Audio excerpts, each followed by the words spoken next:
एक प्रेमी युगल अपना गांव छोड़कर ठीक कुछ दिन पहले ही इस तरह फरार हो जाते हैं कि गांव वाले उनकी तलाशी करते करते थक सा जाते हैं। लेकिन 3 राज्यों की जो पुलिस होती है इनकी तलाशी करने के लिए लग जाती है। लेकिन ठीक 45 दिन बाद जब पुलिस इन प्रेमी युगलों की तलाशी करके सबके सामने लाती है, इससे सुनने और देखने के बाद लोगों का कलेजा तक थर्रास आ जाता है। ना कोई सोच पाता है, ना कोई समझ पाता है कि आखिर इनके साथ या कैसे हो गया, आखिर क्या था इस घटना में क्या हुआ। इस घटना की आप पूरी तह तक सच्चाई जानने के लिए इस वीडियो को आप लास्ट तक ज़रूर देखिएगा। नमस्कार दोस्तों, मैं प्रदीप कुमार आपको इस टेढ़ी बात चैनल पे मैं स्वागत करता हूं। दोस्तों आज की यह जो सच्ची घटना है, यह घटना सुनाने से पहले मैं आपसे एक छोटा सा रिक्वेस्ट करना चाहता हूं, क्योंकि आप अगर इस चैनल पर नए आए हुए हैं और पहली बार आए हुए हैं तो एक बार जाकर आप अपने इन्हीं प्यारे हाथों से आप इस चैनल को सब्सक्राइब ज़रूर कर लीजिएगा, ताकि आपकी वजह से आज यह जो वीडियो है, यह वीडियो इम्पोर्टेंट होने के नाते काफ़ी लोगों तक पहुंचाया जा सके, और इसके लिए हम आपके तहे दिल से शुक्रगुजार रहेंगे। दोस्तों आज की यह जो सच्ची घटना है, यह घटना ठीक उत्तर प्रदेश का जाना माना चूड़ी कारखाना इलाका पड़ता, उसी का ज़िला लगता है फिरोजाबाद, और ठीक उसी का ही सिरसागंज एक थाना पड़ता है, और ठीक उसी में ही जहांगीरपुर एक गांव पड़ता है। उसी गांव के ही रहने वाले होते हैं सुघर सिंह यादव। अब जिनके टोटल 4 बेटे होते हैं, लेकिन जो तीसरे नंबर का बेटा होता है वह बेटा बड़ा ही चंचल होता है और स्वभाव का भी अच्छा होता है, जो ठीक 10वीं पढ़ाई करने के बाद जो होता है वह पढ़ाई से मन उसका ऊंच सा जाता है, जिसकी वजह से पढ़ाई धड़ाई छोड़ छाड़ कर अपने पिता की बात मानते हुए कुछ दोस्तों के साथ मिलकर शटरिंग का काम सीख लेता है, जिसका नाम उत्तम कुमार यादव होता है, जिसकी उम्र 22 साल के आसपास होता है। उत्तम कुमार यादव जो होता है अपने परिवार की गृहस्थी को सुधारने के लिए शटरिंग का काम जो होता है बड़ी जल्दी से सीख लेता है और करना भी शुरू कर देता है, और उसके पास ठीक ठाक पैसे आने लग जाते हैं। उससे जो दोनों बड़े भाई होते हैं अपने छोटे भाई का, उत्तम कुमार का, बड़ा मान सम्मान से अपने घर में गुजारा करवाते हैं। वक्त बड़ी तेज़ी से बड़े सुख समृद्धि से उत्तम कुमार परिवार का और उत्तम कुमार का बीतना शुरू हो जाता है। तभी मैं बात कर रहा हूँ ठीक 31 जुलाई साल 2021 का ही।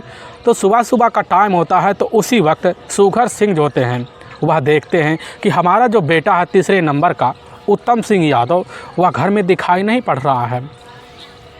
और यही सब सोच साच कर उस समय सुघर सिंह यादव जो होते हैं अपने काम में लग जाते हैं। लेकिन जैसे शाम का टाइम हो जाता है, देखते हैं कि अभी तक उत्तम कुमार यादव अगर बाहर गया होता तो घर वापस ज़रूर आता, लेकिन नहीं आता है।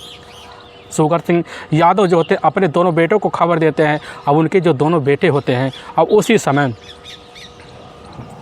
उत्तम सिंह यादव के मोबाइल नंबर पर कॉल करते हैं, लेकिन मोबाइल नंबर जो था उस समय उत्तम का मोबाइल बंद बता देता है, जिसकी वजह से दोनों भाई परेशान हो जाते हैं। आखिर हमारा अपना छोटा भाई कहाँ चला गया। दोनों भाई मिलते हैं, उत्तम सिंह की तलाशी करते हैं, और सुघर सिंह भी मिलते हैं, अपने बेटे की तलाशी अपने हिसाब से करते हैं, और इसकी जो सूचना होता है अपने खास रिश्तेदारों को दे देते हैं, हित व्यवहारी को दे देते हैं। अगर वहाँ पर भी कहीं उत्तम कुमार गया होगा तो उसका तो पता तो लग सकता है। सुघर सिंह यह सोचकर परेशान हो जाते हैं कि हमारा अपना बेटा कहाँ चला गया। और ऐसे तलाशी करते करते पूरा का पूरा 10 दिन का वक्त बीत जाता है। सुघर सिंह और साथ में उसके दोनों जो बेटे होते हैं वह परेशान हो जाते हैं कि हमारा अपना भाई और साथ में सुघर सिंह अपना बेटा कहाँ चला गया, आखिर किस दुनिया में रह गया, उसका कुछ अता पता नहीं चल रहा है। तभी ठीक 10 अगस्त साल 2021 का ही, अब जैसे शाम का टाइम होता उसी वक्त सुघर सिंह जो होते हैं अपने कुछ व्यवहारी को साथ लेते हैं, अपने नज़दीकी पुलिस थाने सिरसागंज जाते हैं।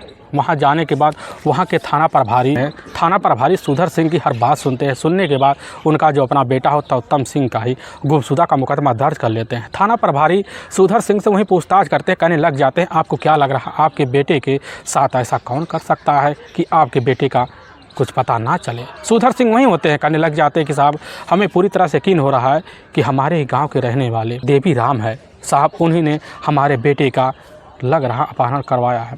पुलिस यह बात जैसे ही सुघर सिंह से सुनती है, कहने लग जाती कि पूरा मामला हमें बतलाओ, क्या बात है और किस बात पर आपको शंका लग रहा है।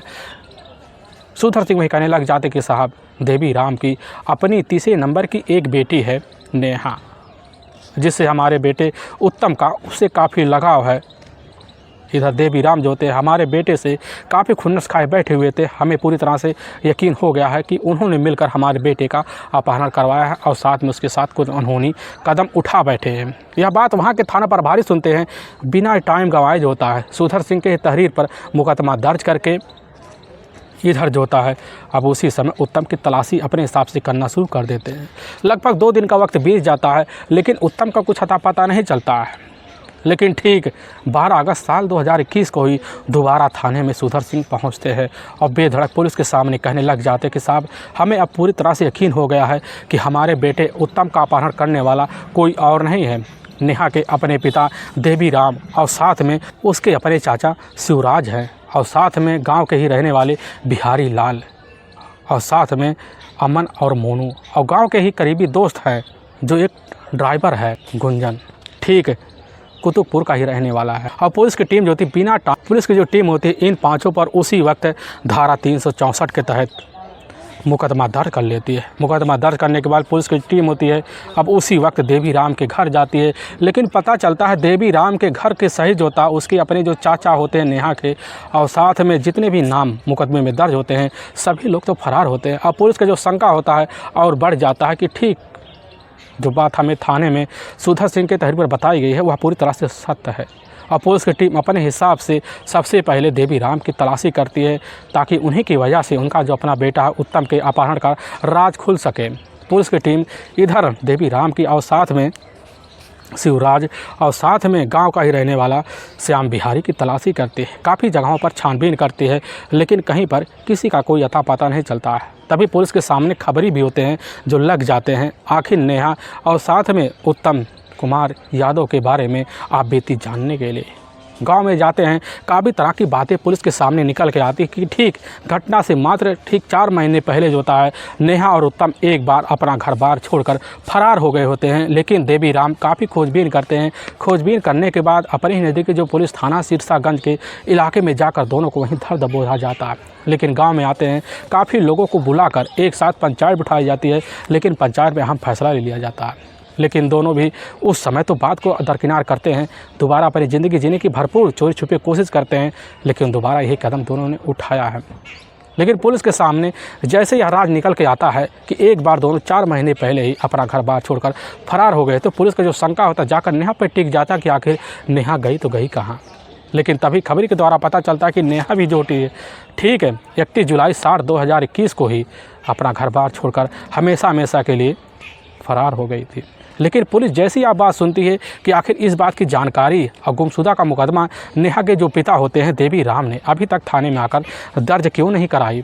इसीलिए पुलिस की जो टीम होती है अब देवी राम की तलाशी करने के लिए कुछ खबरियों को ज़्यादा अलर्ट कर देती है और तलाशी करना शुरू कर देती है। लेकिन ऐसे तलाशी करते करते पूरा का पूरा घटना से 13 दिन का वक्त बीत जाता है लेकिन तब भी अता पता नहीं चलता है और खबरी और अलर्ट हो जाते हैं। तभी कुछ खबरी और कुछ मुखबिरों के द्वारा पता चल जाती 24 अगस्त साल 2021 को शाम के टाइम की गांव के बाहर एक टेबल है, उसी टेबल में देवी राम छिपे हुए हैं। पुलिस की टीम खबर पाती खबरी के द्वारा अपनी टीम को लाती उसी टेबल में धावा बोल देती है। देवी राम को वहीं से कस्टडी में ले जाता है और थाने में ले आ जाता है और वहीं पूछताछ शुरू किया जाता है। लेकिन पुलिस की टीम जैसे यह बात उनके सामने छेड़ती है कि आखिर आपकी जो अपनी बेटी है नेहा ठीक 31 जुलाई से अपने घर से लापता है तो इसकी सूचना आपने थाने में क्यों नहीं दर्ज करवाई। यह बात सुनने के बाद देवी राम वही थर्रा से जाते कहने लग जाते क्या करें साहब, हम अपनी बेटी की बदनामी की वजह से काफ़ी ज़्यादा परेशान थे कि अगर इसकी शिकायत आकर थाने में करेंगे तो हमारी और ज़्यादा बदनामी होगी। लेकिन इस बात की जिक्र हमने किसी के कानों तक नहीं पहुँचने दिया। लेकिन खबरी के द्वारा जब पुलिस थाने में इस बात की खबर पहुंची हुई थी पुलिस को यकीन हो गया था इसमें देवी राम का कुछ ना कुछ हाथ है। लेकिन पुलिस की जो टीम होती है देवी राम का वहीं चेहरा लगती है और वहीं पूछताछ शुरू कर देती है। लेकिन उनके चेहरे को देखकर पुलिस को यकीन नहीं होता कि देवी राम पुलिस के सामने पूरी सच्चाई रख पा रहे हैं। इसीलिए पुलिस की टीम जो होती है अपनी पुलिसी अंदाज दिखाती है और लेकिन जैसे अंदाज दिखाती है पुलिस के सामने देवी राम एक ऐसी बेतुका सच्चाई रखते हैं जिससे सुनने के बाद पुलिस को उनकी बातों पर यकीन नहीं होता है। पुलिस के सामने एक रची बचाई कहानी बता देते हैं। पुलिस को काफ़ी षड्यंत्र भरी कहानी में उलझा देते हैं। यहाँ तक बता देते हैं कि देवी राम की हमने ले जाकर अपनी बेटी नेहा और साथ में उत्तम कुमार दोनों को ही यमुना जो नदी है उसी नदी के ही पास दोनों को हत्या कर उसी नदी में दोनों को बॉडी को डंप कर दिया है और पुलिस यह बात सुनती है। सुनने के बाद होता है उसी समय गोताखोरों की सहायता लेती है और लेने के बाद अपने हिसाब से उसी यमुना नदी के किनारे छानबीन करना शुरू कर देती है। लेकिन काफ़ी दिन तक छानबीन किया जाता है, लेकिन वहाँ पर ना तो नेहा का डेड बॉडी बरामद होता है और ना तो उत्तम कुमार का डेड बॉडी बरामद होता है। ऐसे तलाशी करते करते 19 दिन का वक्त निकल जाता है, लेकिन पुलिस के हाथ दोनों को डेड बॉडी सुपुर्द नहीं हो पाता। इसीलिए पुलिस के मन में शंकाएं और जन्म ले लेती है कि बस करो, हमारे सामने देवी राम ने पूरी तरह से बदतर तो झूठ बोला ही होगा।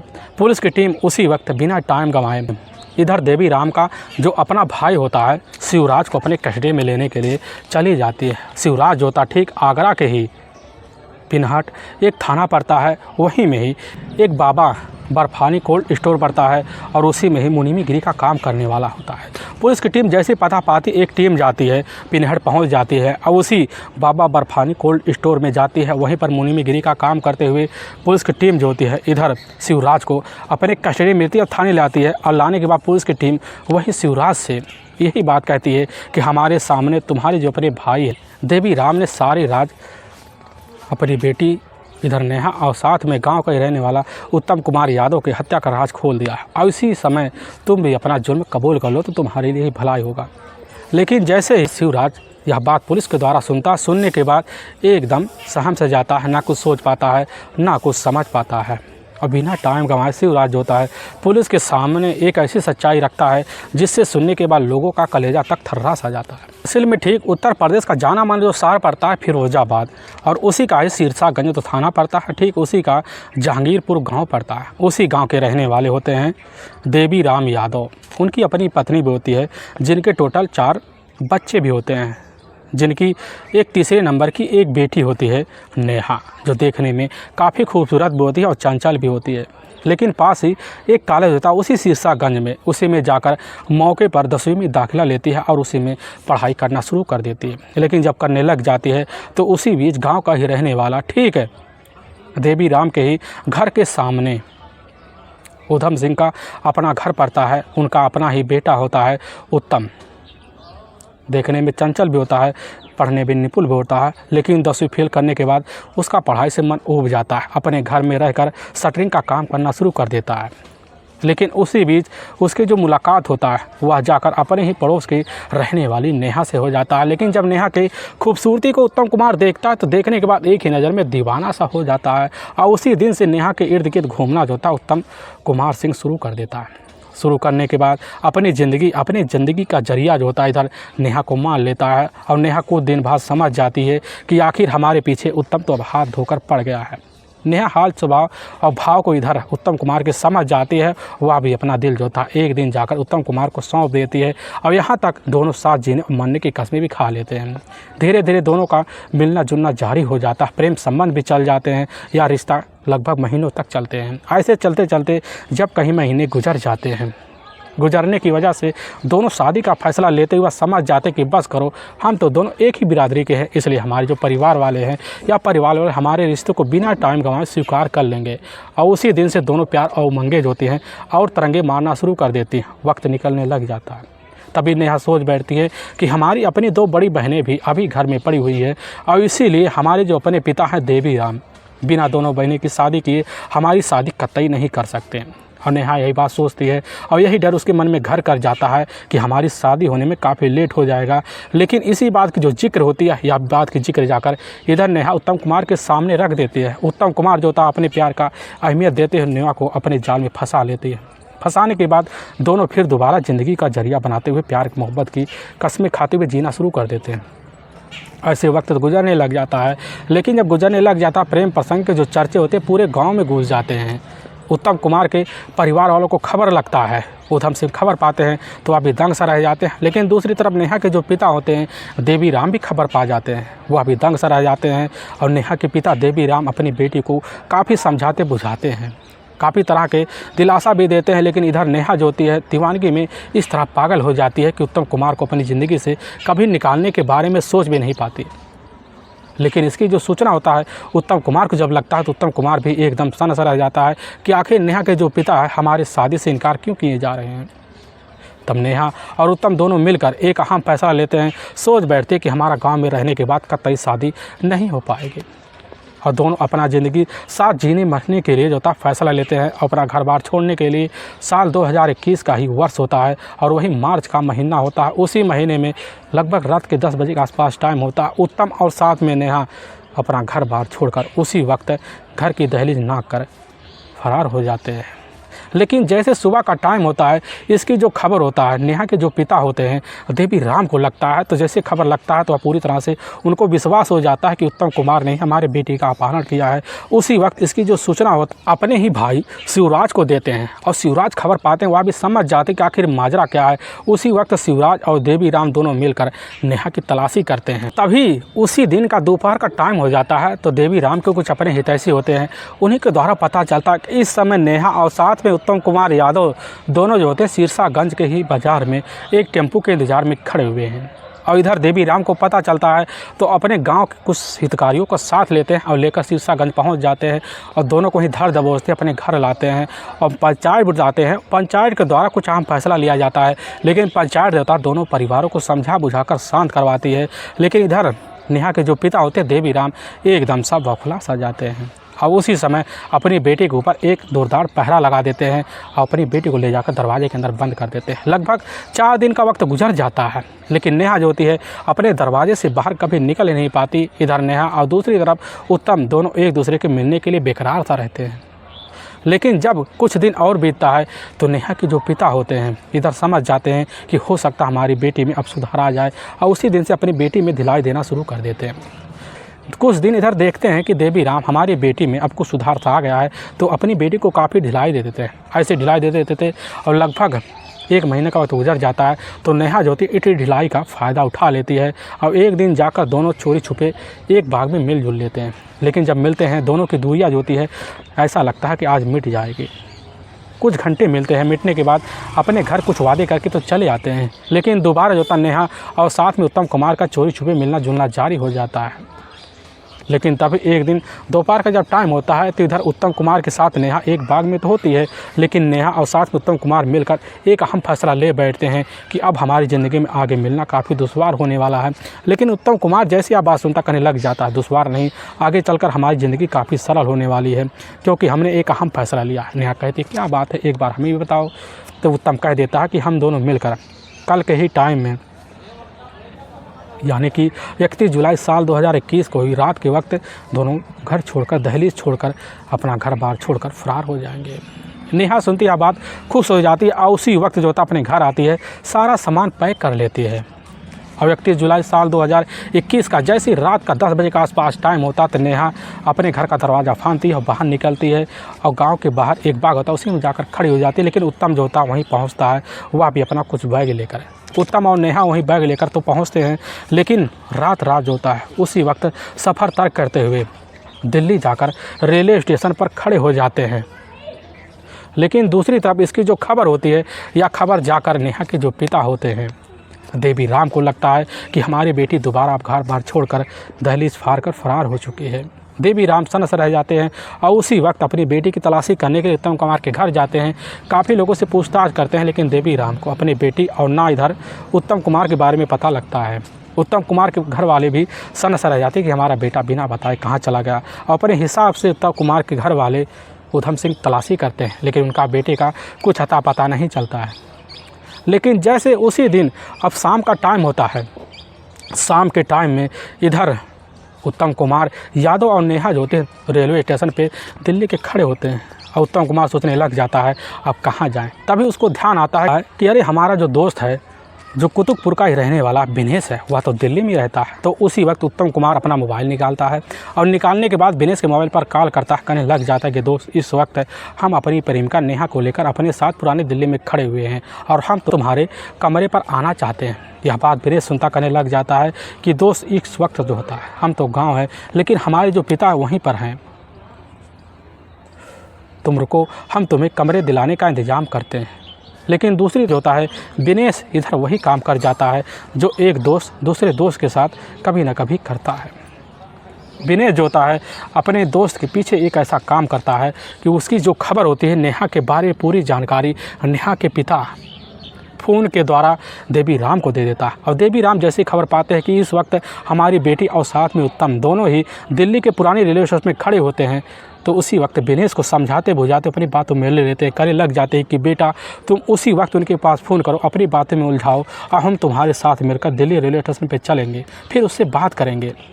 दिनेश जो होता है देवी राम की बातों में उलझ जाता है और उसी वक्त उत्तम कुमार से फ़ोन से बात करते हुए कहने लग जाता है कि तुम वहीं मेट्रो स्टेशन पे रुको और हम तुम्हें लेने के लिए आ रहे हैं, फिर ले जाएंगे तुम्हें दिल्ली में एक अच्छे से जगह कमरा दिलाएंगे जहां तुम्हारे पास कोई कभी पहुंच नहीं पाएगा। उत्तम कुमार अपने दोस्त दिनेश की बात बड़े ध्यान से सुनता है, उसको भी विश्वास और यकीन हो जाता है कि हमारा दोस्त हमारे लिए काफ़ी अच्छा सा काम करने वाला है। लेकिन इधर देवी राम अपने भाई शिवराज को और गाँव के रहने वाला श्याम बिहारी और साथ में गांव के ही राहुल और अमन और मोनू और साथ में राहुल को लेते हैं। और लेने के बाद शिवराज होता है एक उसके अपने खास ड्राइवर होता है, गुंजन ड्राइवर है। अब इधर शिवराज जो होता है इधर इन पाँचों को अपने साथ लेता है और साथ लेने के बाद देवी राम पास पहुंच जाते हैं। और देवी राम अब इन पाँचों को साथ लेते हैं और साथ लेने के बाद ठीक 31 जुलाई साल 2021 को रात बिरात ही एक बोलेरो में छः निकल जाते हैं और निकल कर ही को दूर सफ़र तय करते हैं। लेकिन वहीं रास्ते में खड़ा हुआ इधर दिनेश मिल जाता, दिनेश भी उसी बोलेरो में बैठ जाता है और बोलेरो में बैठते बैठते कुछ घंटे का सफ़र तय कर जहां पर उत्तम कुमार ने अपना जो होता है मूल निवास खड़ा होने का बताया हुआ था वहां पर देवी राम को लेकर पहुंच जाता है।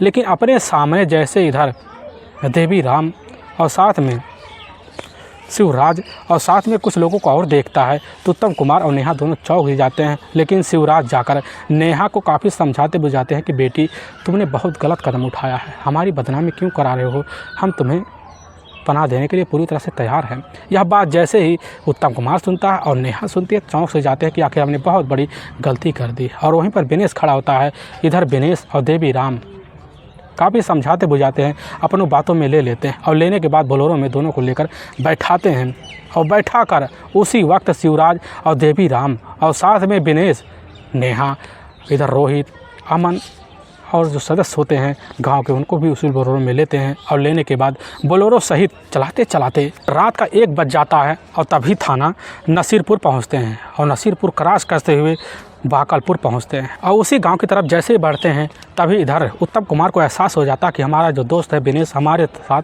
कुछ धोखेबाज करने वाला है। लेकिन जब यकीन होता है पूरी तरह से यकीन विश्वास में बदल जाता कि हमारा दोस्त दिनेश हमारे साथ बहुत बड़ा धोखेबाज बन गया है। लेकिन इधर पूरी तरह से 4 दीवारी में देवी राम और शिवराज और साथ में दिनेश और राहुल अमन के बीच घिर चुका होता है, ना कुछ सोच पाता है ना कुछ समझ पाता है। लेकिन उसी वक्त शिवराज के अपने 2 करीबी दोस्त होते हैं सुनील और साथ में जितेंद्र शर्मा, और वहीं बोलेरो लेकर पहुंचते हैं क्योंकि फ़ोन के द्वारा शिवराज ने उन दोनों को बुला रखा होता है। लेकिन पहुंचते दोनों बोलेरो में दोनों अलग अलग हो जाते हैं और वह बोलेरो में बैठकर बोलेरो को आगे बढ़ाना शुरू कर देते हैं। और तभी आगे बढ़ाते बढ़ाते पिनघट पहुंच जाते हैं और वहां पहुंचकर जो कोल्ड स्टोरेज होता है शिवराज जिसमें मुनीमगिरी का काम करता है वहीं पर लेकर नेहा और साथ में उत्तम को घुस जाते हैं और एक कमरा हो तो उसी कमरे में ले जाकर नेहा और उत्तम के हाथ पैर को अच्छी तरीके से बांध देते हैं।